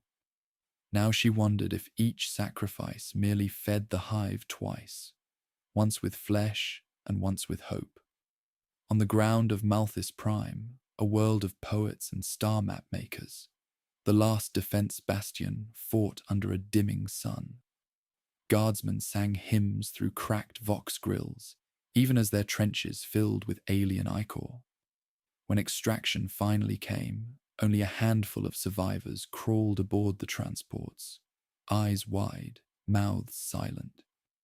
They had seen their cities liquefied, their oceans turned to grey steam, their constellations gone from the night sky. One soldier whispered to a Medkay, "We left them. All of them. What was the point?" Across the fleet, similar questions spread. Sarvon's officers debated in hushed voices whether the lives they were trading away bought anything at all. "We burn worlds to slow it," one captain said. "But it does not slow. It only changes shape." Another muttered, "We are throwing chains into a bottomless pit and calling it duty." Sarvon said nothing. He could not offer comfort he did not feel. Mydra, in her quarters, unrolled an ancient star chart and saw half its names already gone. She traced a finger over a cluster of dimmed stars. "Cultures older than our faith," she whispered, "gone in a week." She remembered the relics she had sworn to unleash, and now feared even more. If she used them, would she destroy the hive, or merely teach it something new to devour? She pressed her palms together until her nails cut skin, trying to feel something solid. Governor Roran's secret convoys fled, world after world, but each arrival left another behind. He sat in his private cabin, staring at lists of names struck through, entire lineages erased. For the first time, he began to speak aloud to no one. "I saved who I could," he told the air. "I saved what mattered." But the air did not answer, and he felt the chains of his justifications snapping one by one. Symbolism rose everywhere now, unbidden. Stars dimmed on every chart, some literally, others figuratively, as systems went dark. Chains of command broke. Oceans boiled beneath feeder tendrils, turning blue to grey, grey to nothing. Even on ships that still held together, ceremonial banners hung in tatters. Chapels stood empty, their icons melted for hull repairs. Warriors stared into nothing after battles, laser guns idle in their hands, litanies forgotten on their lips. During a lull between engagements, Sarvon walked the length of his ship's memorial corridor. Thousands of names were etched into the walls. He had ordered new panels installed to keep up with the dead, but the corridor still overflowed. He paused at a blank section where fresh etchings would go and whispered, "We cannot even remember them." For a moment he felt the ship's hum falter, as if the machine's spirit itself shared his despair. Medra joined him there. "We are becoming like it," she said quietly, "erasing even our memory." She touched the wall and felt the cold metal beneath her fingers. What is sacrifice without meaning? Sarvon turned to her. "Perhaps meaning was always an illusion," he said. His voice surprised him, flat, like a verdict. "Perhaps duty is just a way to make noise as we fall." But even in that moment, a flicker of defiance remained. He straightened, looking out a viewport at the hive tendril coiling around Malthus Prime. "Still," he said, "noise is something. Silence is surrender." They returned to the bridge as another wave struck. Bioships blotted out the stars, their bodies glowing with stolen energy. Orbital, lances fired until they overheated, chains of fire streaking across the sky. The hive adapted again, changing color, changing formation, weaving through their defenses like liquid. From the surface of the world came no transmissions at all, only the static hiss of oceans boiling, cities collapsing, voices gone. The fleet fought on, not for victory, but to keep something, anything, standing. Even as warriors doubted, even as inquisitors whispered blasphemies, even as guilt pressed down like a second gravity, they fought. Each shot was a heartbeat, each defense a ragged breath. After hours of combat, the Hive withdrew, not defeated, but fed. The void fell silent. Spores drifted like black snow. Survivors on the ground emerged from bunkers to find nothing left above them but a dim star and a sky of screams echoing only in memory. Sarvon stood at the viewport, sweat drying on his temples. He had ordered entire divisions sacrificed to hold the corridor. He wondered if those lives had bought even a second. Was it worth it? He asked aloud. No one answered. Mydra closed her eyes and imagined chains snapping one by one across the galaxy. Not just chains of loyalty, but of belief, of culture, of memory. We are breaking, she whispered, all of us. The stars outside flickered, some dimming completely. Oceans boiled on worlds they would never see. Whole cultures vanished between one transmission and the next. And yet the fleet still moved, still fought, still carried its guilt like a banner. The Hive had not yet won, but the silence after each battle grew heavier, and the sky above them screamed without sound. The coalition came together like a fortress built of glass. After years of retreat and betrayal, after worlds consumed and cultures erased, a handful of surviving fleets and warlords agreed to stand at one point along the swarm's path. They called it the last stand, not out of confidence, but out of exhaustion, as if naming it could give shape to a thing already slipping through their fingers. Trust was fragile, built on necessity, not faith. Yet it was all that remained. Admiral Sarvon arrived at the gathering point with the battered, indomitable will. Around him, ships of a dozen banners drifted in formation. Imperial Navy remnants, rogue traders, even xeno-vessels whose species had once been hunted by the Imperium. Their hulls bore scars from countless battles, their crews hollow-eyed. The banners they flew were stitched from rags. But for a moment, as Sarvon looked upon them, he felt something stir, a faint echo of the unity he had once believed in. Inquisitor Maedra walked the corridors beside him, her rosary now mended but missing half its beads. She had burned her journal before departure, casting its ashes into the warp. "We fight without illusions now," she said quietly. "Only choices." Her voice was steadier than he expected, though her hands trembled.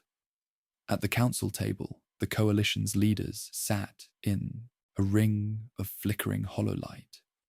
Some were men and women Sarvon had once called rivals, even enemies. Others were strangers whose worlds no longer existed. Their eyes were like old stone, eroded but unbroken. Plans were laid, interlocking fields of fire, trap corridors, suicide strikes to cut the swarm's synapse nodes. Every detail felt like a prayer folded from paper, delicate and easily burned. Sarvon presented his strategy without flourish. "We cannot destroy it," he said. "We can only hurt it badly enough to force a pause, to give others time." He did not say others might mean only days, perhaps hours. Hope was a chain stretched thin over an abyss. Some leaders nodded, others muttered doubts. A Kroot mercenary lord growled that they were only lining themselves up to be devoured. An imperial captain spoke of honor and redemption, his voice shaking. "If we stand together," he said, "perhaps history will remember." Maedra's lips twitched at the word history, but she said nothing. Preparations began. Ships were refitted for ramming. Crews drilled for last stands. Sarvon walked among them, speaking to engineers, soldiers, children clinging to the ankles of parents. He told them they were fighting for a future they would never see. He told himself the same. He clung to the idea of redemption, as one might to a fraying rope. At night, in his quarters, he stared at the escape route still stored in his console.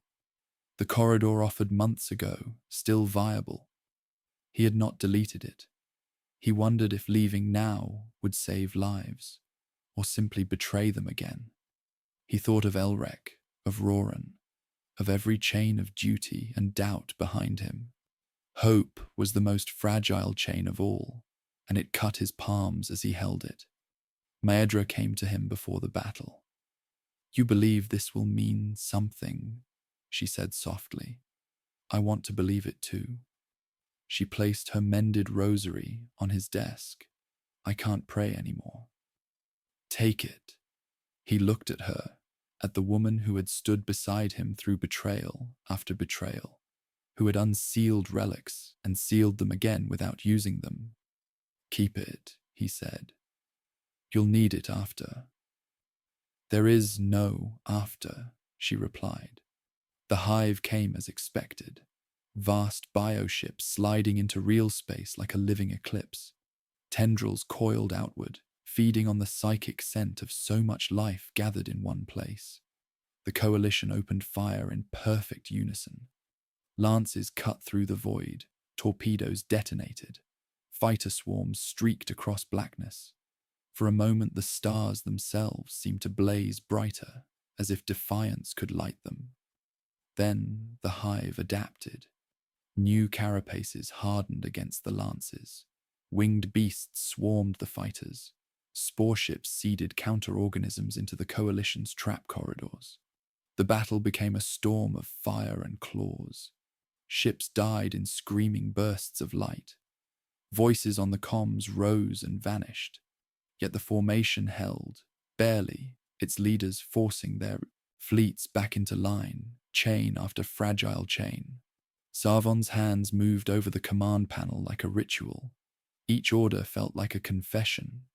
He remembered old victories, old oaths, now hollow but still his. He whispered to himself, "We will make it mean something." "We will." The words sounded like prayer and threat at once.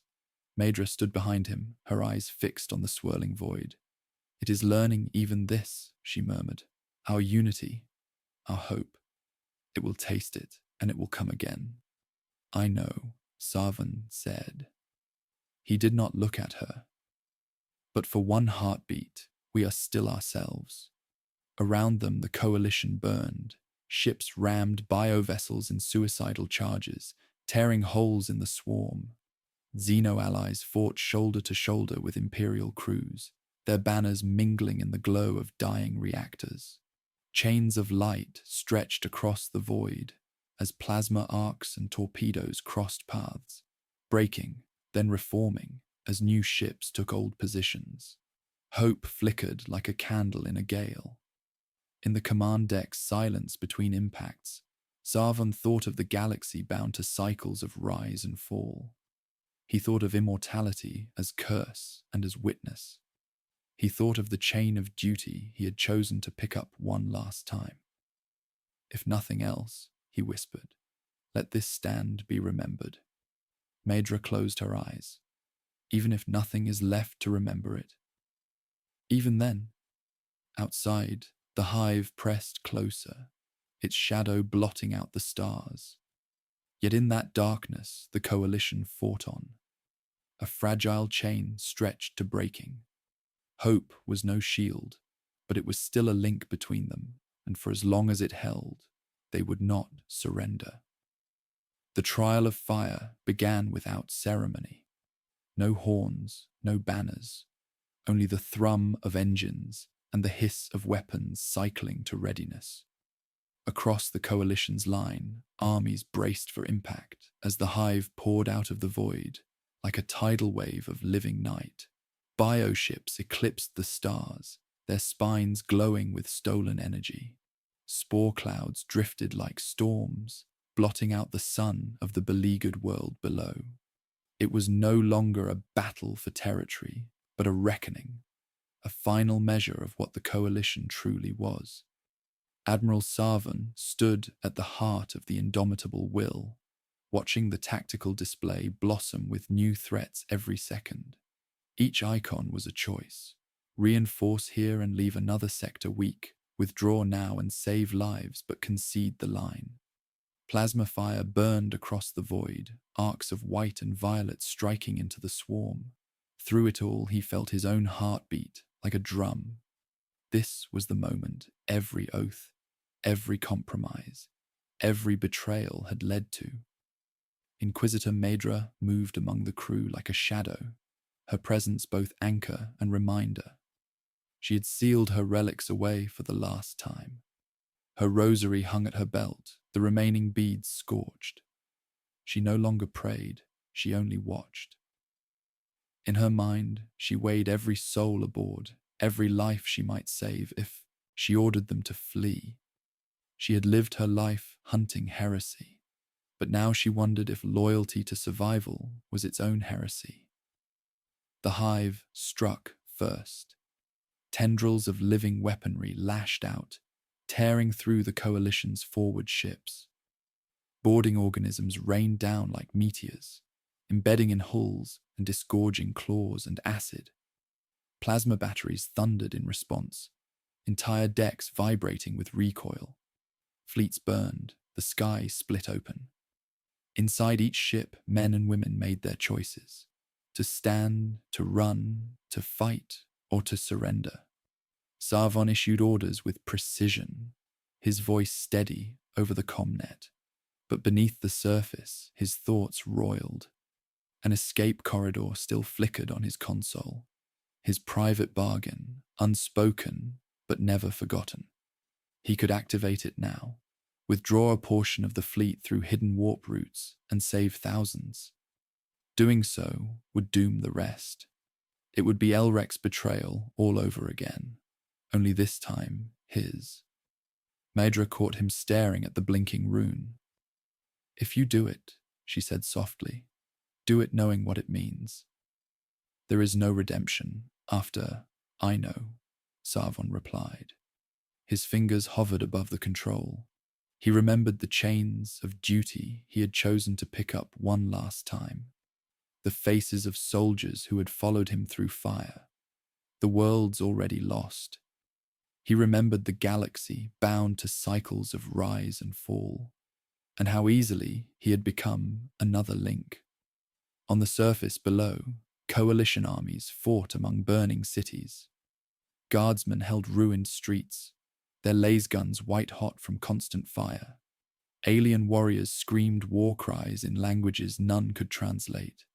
Oceans boiled with feeder tendrils, chains of smoke rising from shattered spires. Overhead, orbital strikes turned night to day and back again. The trial of fire consumed all. In the middle of the chaos, Sarvan's decision crystallized: loyalty or betrayal, sacrifice or survival. He closed his eyes and exhaled. Then he gave the order, not to flee, but to turn every remaining ship back into the fight. "We hold," he said into the comnet. "We hold together. There will be no corridor. Not today." Maedra's head bowed, not in prayer, but in acknowledgement. "Then this is our stand," she whispered. The fleet obeyed. Ships that had been drifting swung back into line, their engines burning bright. Suicide rams slammed into bioships, tearing holes in the swarm. Plasma fire lit the void like sunrise. For a heartbeat, the coalition became more than necessity. It became defiance. Hope flared like a spark in dry tinder. Sarvan felt something loosen inside him. Not relief, not triumph, but a grim clarity. He had chosen sacrifice over survival, loyalty over betrayal. He knew what it meant. Most of them would die here. The Hive would adapt, as it always did. But for one moment, he had broken the cycle of treachery. He had made a choice the swarm could not predict. Maedra stepped to his side. "Whatever happens, now," she said, "this was yours." Outside, the Hive redoubled its assault. New creatures poured from the void, shapes no one had seen before, adaptations born from studying every previous battle. They swarmed the coalition lines, tearing into hulls, dragging ships into darkness. The sky split open with light and shadow, but still the fleet held. On the ground, soldiers fought in streets flooded with ichor, chains of bodies barricading avenues. They sang no hymns. They shouted no slogans. They fought in silence, eyes fixed on the sky of fire above them, knowing their fate but refusing to run. Oceans boiled into steam clouds that drifted across burning continents. Stars dimmed behind the swarm.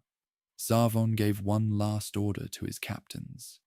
"Fight until your weapons fail, then ram. Leave nothing for it to feed on easily. Make every death a wound." His voice carried across the fleet like a thread of iron. As the indomitable will plunged into the thickest mass of the swarm, Zarvon felt the chains of duty tighten and then break, not in surrender but in release. He had carried them to the end. He had chosen, and the choice was his.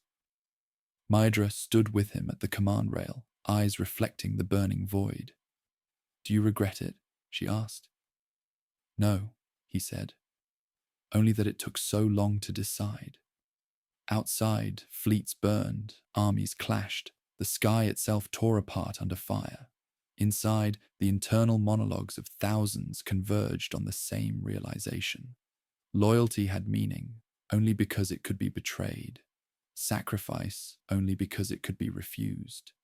And in choosing to hold, they had chosen meaning over survival. The Hive adapted, even as it devoured. But for this heartbeat, it had not foreseen defiance without an escape. In that moment, before the next evolution, before the next adaptation, the coalition stood as one. Hope was fragile, but it burned bright enough to light the trial of fire. The hunger without end had no rhythm, no pause, only the steady advance of endless consumption. What had begun as the trial of fire now dissolved into something quieter, heavier. A war stripped of victory's illusion. Sacrifices were made, but they no longer felt like heroism. They felt like routine. Even betrayal had lost its sting, becoming only another tactic in a galaxy running out of moves. On the bridge of the indomitable will, Admiral Sarvan watched his fleet collapse sector by sector. Each ship that winked out on the display was another oath burned to ash. He no longer tried to record names. He simply watched, his hands clasped behind his back, a figure carved from exhaustion. Immortality had taught him patience, but patience was meaningless here. The swarm never tired. It never faltered. It simply learned. Inquisitor Maedra moved among the dying crew, offering no prayers. Her rosary hung at her belt like a relic from a lost age. She had sealed away her forbidden relics for good. Their power would only teach the Hive new forms. She now carried only a small data slate on which she wrote nothing, holding it as one might hold a memory. "It adapts to everything," she whispered to herself, "even to our despair." Below, on the scarred world they defended, the Coalition's armies fell one by one. The Kroot mercenary lord, who had mocked their stand, led a final charge into the swarm, his cries swallowed before reaching the comnet. An Imperial captain who had spoken of honor and redemption died at his command post, silent, eyes open to a sky of boiling clouds. None fell with glory, only with resignation, as though they had always known this end. The Hive's adaptation became visible even to untrained eyes. Bioships that had once shunned plasma fire now glided through it unharmed. Creatures once vulnerable to heavy ordnance grew translucent shells that bent beams aside. Feeder tendrils shifted color to mimic dead terrain, hiding until striking. Each defense offered became an education. Each education a new horror. The swarm did not merely overcome resistance, it incorporated it, turning every wound into strength. Sarvon's captains fought on, but the light in their eyes dimmed. In brief lulls between strikes, they spoke less of strategy and more of memories, of families long gone, of worlds already consumed. One confessed to Sarvon that he had prayed for the Hive to reach his homeworld quickly, to spare it the waiting. Sarvon said nothing. He understood. Maedra, once the voice of iron, began to move like a ghost. She no longer issued orders, only walked the bridge with a hand resting on the bulkhead as though feeling the ship's heartbeat. She had lived centuries hunting heresy, but now her thoughts turned inward. Perhaps immortality is not a gift, she murmured one night. It is a sentence. To live long enough to watch every promise break, Sarvon confronted the same truth.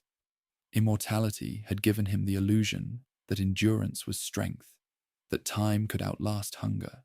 But now he saw time as the Hive's ally. To live longer was only to witness more endings. We are not outlasting it, he thought.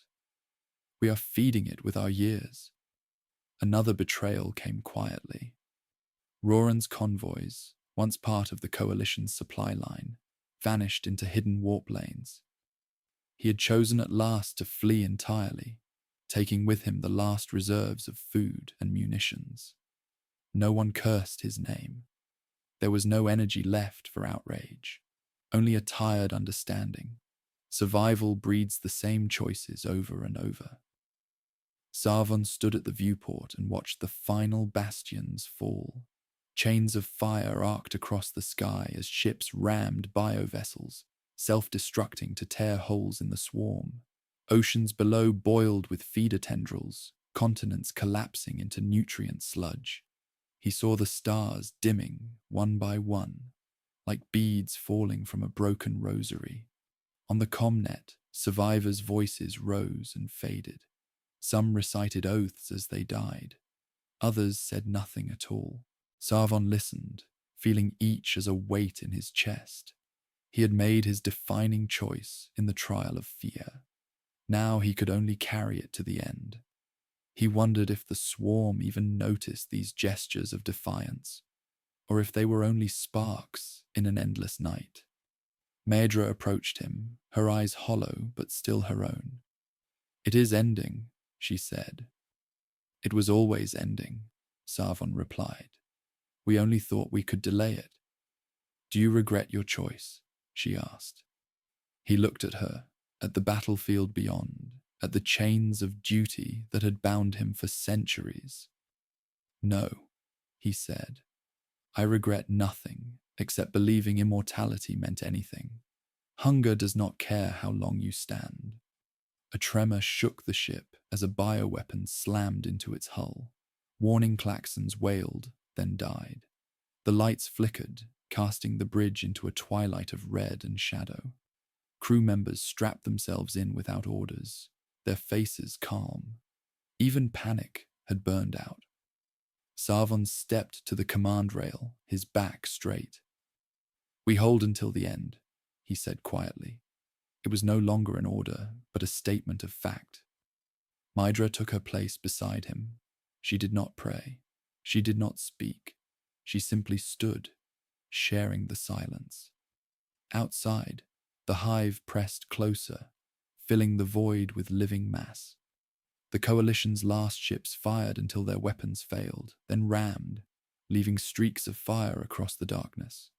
One by one, they vanished, their sacrifices quiet, their names unspoken. The Hive adapted to each tactic, closing every gap, learning every pattern.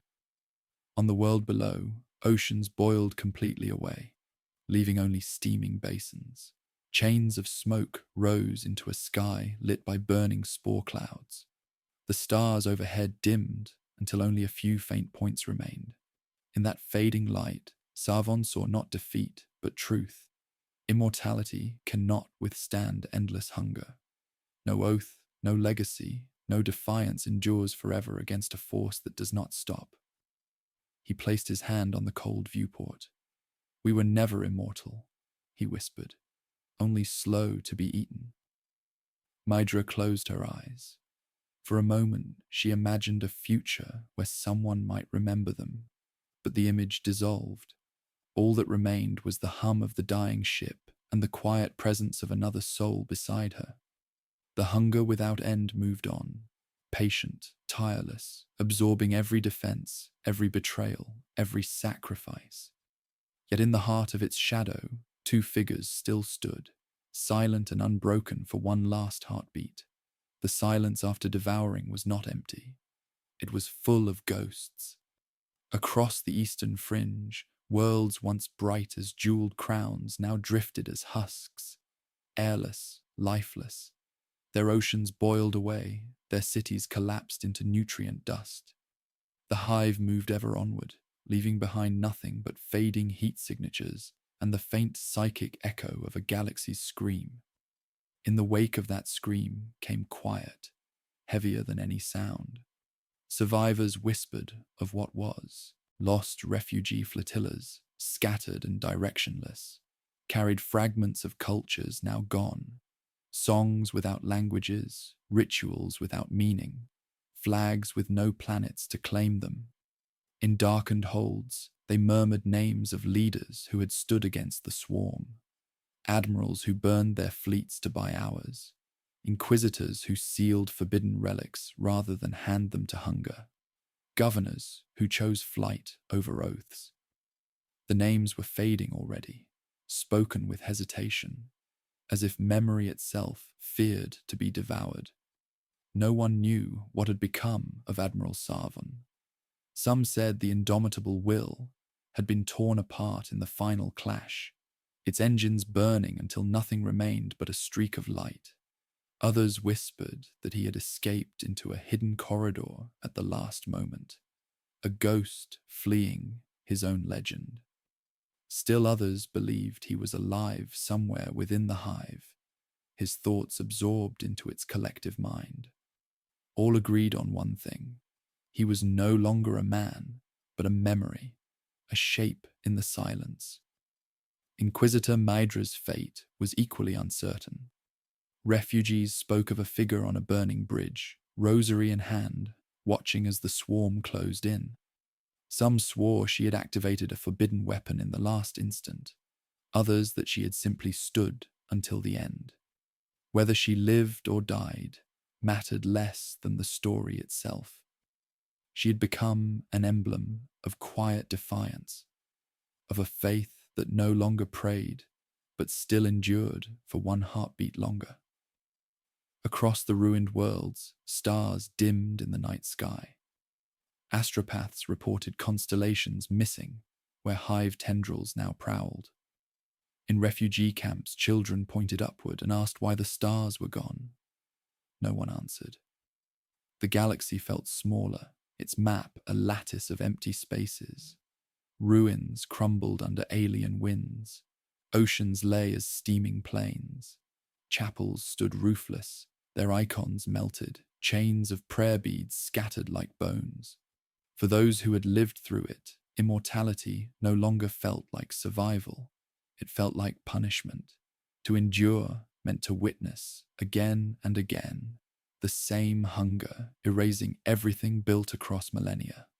The oldest survivors, gene-extended admirals, ancient alien envoys, spoke in quiet tones, their voices worn thin. "We thought time was strength," one whispered aboard a drifting hulk. "We were only feeding it longer." In the silent corridors of the refugee ships, fragments of Sarvon's last transmission circulated. They were not orders, but reflections. words captured before the comnet burned away. We were never immortal, only slow to be eaten, but for one heartbeat, we were ourselves.